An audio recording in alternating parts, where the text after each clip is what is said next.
Et bonjour à toutes et à tous, aujourd'hui je vais vous présenter des pièces de monnaie que juste j'aime bien. Et en fait ça va être une vidéo où je parle uniquement de pièces de monnaie, je vous raconte des anecdotes, pourquoi j'aime bien ces pièces de monnaie, etc. Voilà, c'est vraiment une vidéo tranquille. Donc si jamais ça vous intéresse, installez-vous, prenez un petit thé, un petit café, et donc on est parti pour la première monnaie. Pour cette première monnaie, on part évidemment sur une monnaie romaine, puisque vous le savez, mais je suis un grand fan des monnaies romaines, c'est les monnaies que je collectionne le plus. Et donc ici on est sur une monnaie romaine en or. Il s'agit donc d'un Solidus de Théodose II, et c'est une monnaie que je vous présente parce que c'est une monnaie déjà que j'ai en ma possession, ce qui est plutôt bien si je veux en parler en vidéo, mais surtout c'est une monnaie qui a le grand avantage d'être une monnaie romaine en or qui est entre guillemets abordable. C'est très certainement la monnaie romaine en or, enfin l'une des moins chères qui existent, parce que c'est pas comme en Aureus où ça se compte directement en plusieurs milliers d'euros. Là non, vous pouvez en trouver pour entre 800 et 1000 euros. Cet exemplaire, alors honnêtement, au moment où je tourne cette vidéo, n'est toujours pas en vente. Il le sera, je pense, fin octobre, début novembre, mais il sera certainement à 900 euros environ. Donc voilà, c'est une monnaie entre guillemets, entre très grosses guillemets bien sûr, qui est abordable. Voilà, c'est pour ça, c'est vraiment une monnaie que j'adore, parce que une nouvelle fois, c'est une monnaie romaine qui est en or. Et quand je commençais à collectionner, c'était quand même un petit objectif d'avoir une monnaie romaine en or. C'était vraiment un petit goal. Et ma toute première monnaie romaine en or a été un Solidus de Théodose II. C'était cette monnaie, et ça a été voilà, la toute première monnaie que j'ai pu avoir de ce type. Donc là, on passe sur la deuxième monnaie. On est une nouvelle fois sur une monnaie romaine en or, et on est sur un Aureus. Alors, c'est une monnaie que j'aime particulièrement parce que c'est mon tout premier Aureus. J'avais fait d'ailleurs une vidéo à son sujet, donc si jamais ça vous intéresse, je vous mettrai une petite fiche juste ici, et je vous mettrai aussi le lien dans la description. Mais bref, donc là c'est un Aureus de Licinius Ier, et ce que j'aime particulièrement avec cette monnaie, ça va être sa rareté déjà, parce que depuis que je l'ai, donc ça fait 1 an et demi à peu près,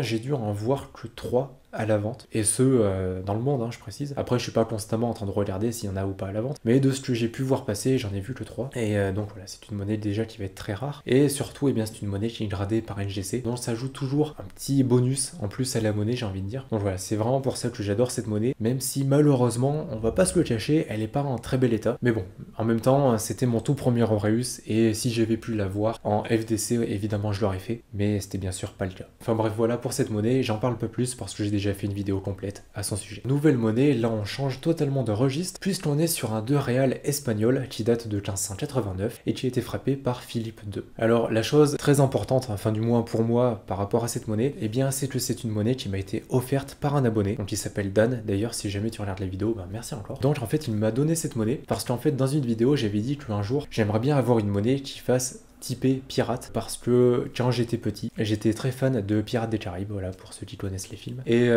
donc c'est au début du 3, si je dis pas de bêtises, on voit un enfant qui tient une pièce de monnaie dans ses mains, et donc pour l'anecdote comme ça, cette pièce de monnaie c'est un 8 réal, et dans le film d'ailleurs ils disent une pièce de 8, donc voilà, c'est pour ça 8 réal, et donc c'est une monnaie espagnole. Et donc ici, cette monnaie c'est un 2 réal, donc c'est la version un petit peu en dessous évidemment, mais voilà, c'est quasiment le même design, et j'en suis vraiment très fier, et je suis vraiment très content d'avoir cette monnaie. D'ailleurs elle est toujours dans mon décor, elle est juste ici. Enfin voilà, je remercierai jamais assez Dan pour m'avoir offert cette monnaie. Et donc sur ce, on passe à la prochaine monnaie. Pour cette nouvelle monnaie, on est sur une monnaie de Crésus. Alors j'en ai déjà parlé récemment en vidéo, mais ici j'en reparle parce que j'aime énormément avoir des pièces de monnaie qui ont appartenu ou qui sont liées à un personnage connu. Par exemple, on va dire, je sais pas, Jules César, Vercingétorix. Enfin bon, j'ai pas de monnaie de Vercingétorix, ça serait avec grand plaisir. Et donc là, Crésus par exemple, c'est un personnage qui fait partie des personnages les plus connus au monde, je pense. On le connaît de près ou de loin, en général les gens ne savent pas qui c'était, mais ils connaissent au moins son nom. Et donc je voulais à tout prix avoir une monnaie de Crésus également. Et récemment du coup j'ai pu acquérir des 12e de Stater et des 6e aussi, enfin un 6e en particulier. C'est vraiment des monnaies comme ça que j'adore, et comme je vous l'ai dit, des monnaies que l'on peut lier à un personnage en particulier, et surtout à un personnage connu. Pour cette nouvelle monnaie, on part une nouvelle fois sur une monnaie Grecque, et donc on est ici sur une triobole de Crotone. Alors Crotone, donc c'est la ville, donc c'était une ville, enfin une ancienne ville grecque. Ce que j'aime particulièrement avec cette monnaie, c'est que déjà, c'est une monnaie qui va être très rare. Alors, j'ai malheureusement pas son degré de rareté, mais je pense qu'on peut la classer en R3, à mon avis, parce que j'ai cherché, et des trioboles de Crotone, il y en a pas beaucoup. Et avec cet avers et ce revers, il y en a encore moins. C'est pour ça, c'est une monnaie qui est plutôt rare. Mais le pourquoi, j'ai acheté cette monnaie est un petit peu différent. C'est tout simplement lié à un personnage connu une nouvelle fois, qui est Milon de Crotone. Alors, peut-être que vous connaissez ce personnage, ça a donné lieu à cette statue qui est très connue. Et donc, pour l'histoire, Milon de Crotone, donc déjà, c'était un mec qui s'appelait Milon et qui venait du coup de la ville de Crotone, un peu comme Quentin de Montargis. Et donc Milon Croton, c'était un homme qui était très fort physiquement et qui aimait beaucoup faire des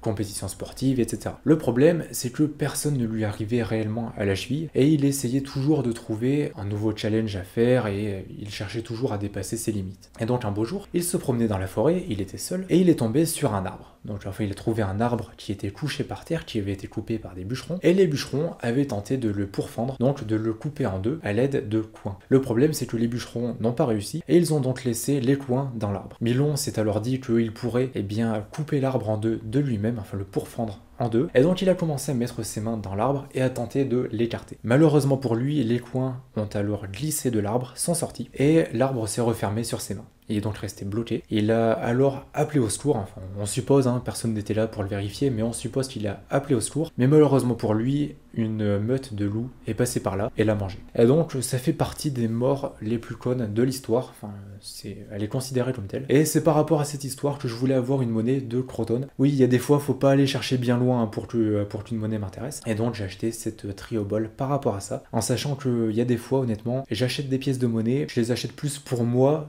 que par rapport au fait que ce soit des monnaies qui vont être rentables ou qui vont intéresser les gens. Là, c'est le collectionneur qui parle à ce moment-là, bien sûr, plutôt que l'entrepreneur. Dans le même style, vous allez avoir ce tétradrachme à la chouette que j'ai acheté parce que c'est une monnaie que je trouve juste magnifique. Et voilà, ça va pas être la monnaie la plus rentable de la boutique, c'est sûr et certain. Mais en tout cas, voilà, c'est une monnaie que juste j'adore.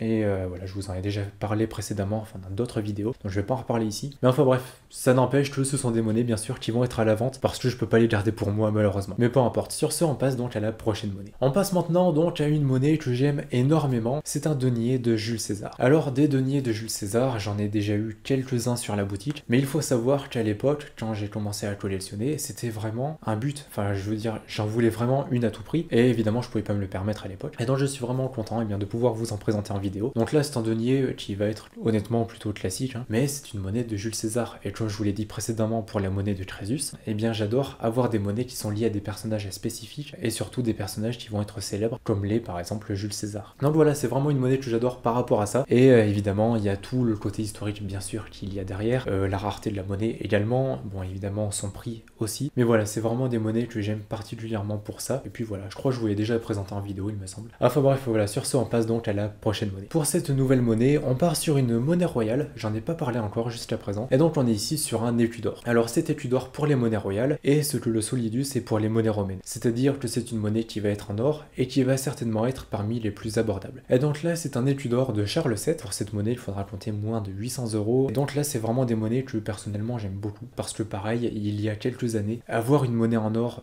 du Moyen-Âge, comme un écu d'or, c'était un de mes objectifs. Et par contre, je serais toujours surpris de la finesse de ces pièces de monnaie. Vraiment, elles ne font même pas 1 mm d'épaisseur. Et à chaque fois, je me pose la question de comment elles ont fait pour tenir plusieurs siècles sans être cassées en deux. Honnêtement, ça reste un mystère. Ça va être un peu comme les billons, comme les monnaies en argent même, mais qui vont être très fines. Je sais pas comment elles font pour passer les siècles sans se casser. Mais voilà, c'est vraiment des monnaies, comme je vous l'ai dit, qui sont vraiment très fines et je ne comprendrai jamais comment elles font pour encore tenir le coup. Et ce, après plus de 500-600 ans d'existence. On est donc maintenant sur une autre monnaie royale, et donc là sur une monnaie qui va être beaucoup plus épaisse et en argent. Donc on est sur un écu de Louis XVI, et je vous présente cette monnaie pas parce que c'est ma catégorie de monnaie que je préfère. Voilà, les monnaies royales, c'est pas mon thème de collection. En fait ici je vous en parle parce que c'est à mon sens une monnaie qui va être très intéressante symboliquement, parce que c'est une monnaie qui date de peu avant la Révolution française, et je pense quand même que la Révolution française, enfin c'est même sûr, c'est un événement qui a quand même façonné la France, et la France ne serait pas ce qu'elle est s'il n'y avait pas eu cet événement. C'est une monnaie, je trouve, qui marque un peu cette époque et qui est très intéressante à avoir, surtout que c'est une monnaie qui a pour avantage d'être pas si chère, dans le sens où pour un exemplaire de ce type, il faudra compter dans les 80 €. Donc voilà, c'est quand même beaucoup plus abordable que les monnaies que j'ai pu vous présenter jusqu'à présent, mais surtout une chose intéressante en plus, c'est une monnaie qui a été frappée pour Louis XVI. Je veux dire, Louis XVI, c'est très certainement l'un des personnages les plus connus au monde, enfin l'un des personnages français, je parle bien sûr, les plus connus au monde, et donc avoir une de ces monnaies, c'est quand même assez intéressant, je trouve. Et enfin, donc dernière monnaie, on est donc ici sur une 5 francs de Napoléon Bonaparte. De base, je voulais vous présenter cette monnaie, mais malheureusement, ou plutôt heureusement pour moi, entre le moment où j'ai écrit cette vidéo et le moment où je la tourne, cette monnaie s'est vendue. donc je ne l'ai plus en ma possession, donc je ne peux pas vous faire des plans. Mais donc pour quand même vous proposer des plans, je vous présenterai plutôt cette monnaie à la place. Ce pourquoi je vous présente cette monnaie, eh bien c'est que, un peu comme Louis XVI l'a été, Napoléon c'est un personnage qui est très connu pour la France. C'est même honnêtement je pense le personnage français le plus connu. Enfin n'hésitez pas à me dire ce que vous en pensez, mais à mon avis dans les personnages les plus connus en France on va avoir Napoléon, on va avoir Louis XVI et Louis XIV peut-être. Et du coup si j'en reviens à cette monnaie, donc là cette monnaie que je n'ai plus en ma possession, donc c'est une monnaie qui date du règne de Napoléon, donc quand il était empereur de France. Et cette monnaie ici, eh bien c'est une monnaie qui date du consulat de Napoléon, et bien quand Napoléon était consul, avant de devenir empereur en fait. Donc là on était vraiment peu de temps avant, c'était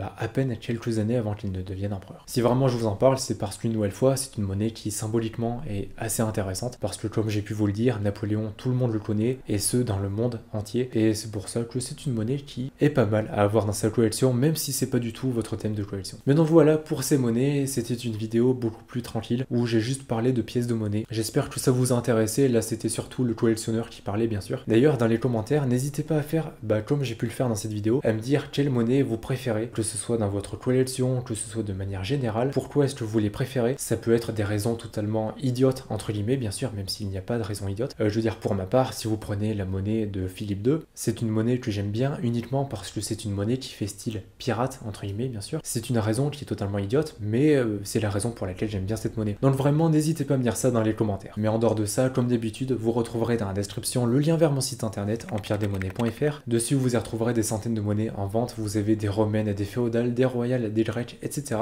Il y en a vraiment pour tout le monde et pour tous les budgets. Et d'ailleurs toutes les monnaies de cette vidéo proviennent de ma boutique. Donc voilà, si jamais ça vous intéresse, et bien c'est le premier lien sous la vidéo. Aussi n'oubliez pas bien sûr de mettre un pouce bleu, de vous abonner et d'activer la cloche de notification. Et si vous êtes encore là, et bien déjà merci beaucoup et puis marquez pièce de monnaie dans les commentaires. D'ici là, je vous souhaite une bonne journée ou une bonne soirée, prenez soin de vous et de vos proches, et puis on se retrouve dans une prochaine vidéo. Allez, salut!